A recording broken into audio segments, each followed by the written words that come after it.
Boy, am I thirsty. Am I thirsty? Ernie, if you're so thirsty, why don't you just get up and get yourself a glass of water, huh? What is up, my dudes? We are back again with another video. Today I decided to throw it back to the old channel days where I would wear an Orioles, this same bright orange jersey on the channel, which was, you know, it's still oversized for me now.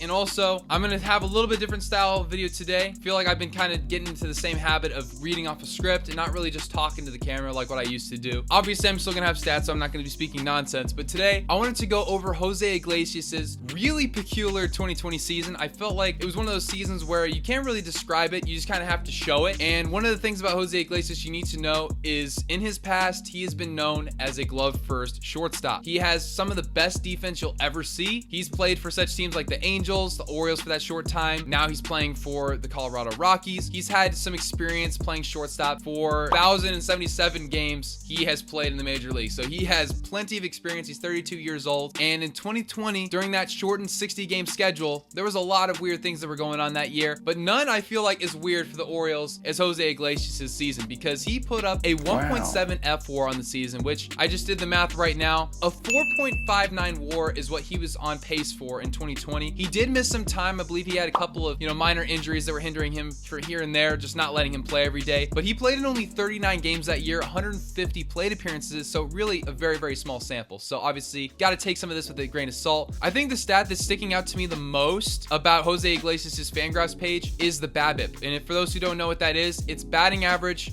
on balls in play. And his batting average on balls in play was 407, which just blows out of the water any other number he's put up for his career. Looking at this in a full season, the best number he had prior to this weird oddball season was 356, and that was only in 382 plate appearances back in 2013 between the Red Sox and Tigers. So this level of success had never been seen before, and he just was hitting doubles out the wazoo. Taking a look at this thing, he had 17 doubles. I mean, the most doubles he's ever had in a full season was 33, so he would have blown that out of the water because he only played in 39 games. The number we multiplied by to get to a full season was 2.7. He probably could have approached 50 doubles on the season if he kept that pace up. Just overall, even the K percentage was way down, 11.3%, over 2% from the previous season, and on-base percentage was through the roof as well, 400 on-base percentage. I mean, that's hard to do in baseball now. Guys like Juan Soto are doing it on the regular, but other than him and Adley Rutschman and guys like that, it's really not something you see every day. 373 batting average was what carried him to that on-base percentage, though. He didn't walk a ton. Overall, his walk percentage is his career worst, 2% walk rate. So like I said, there's a lot of things that I saw on this page before making this video that I felt like were worth talking about, because he overall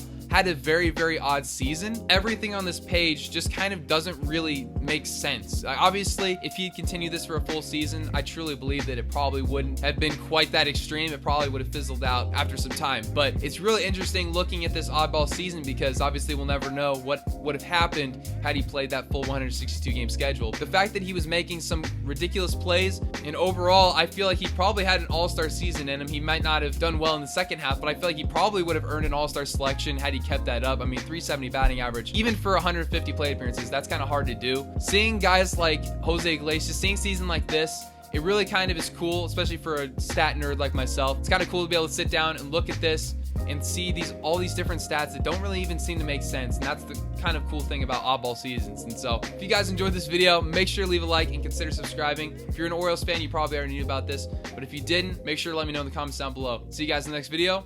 Later. I'm not having any fun.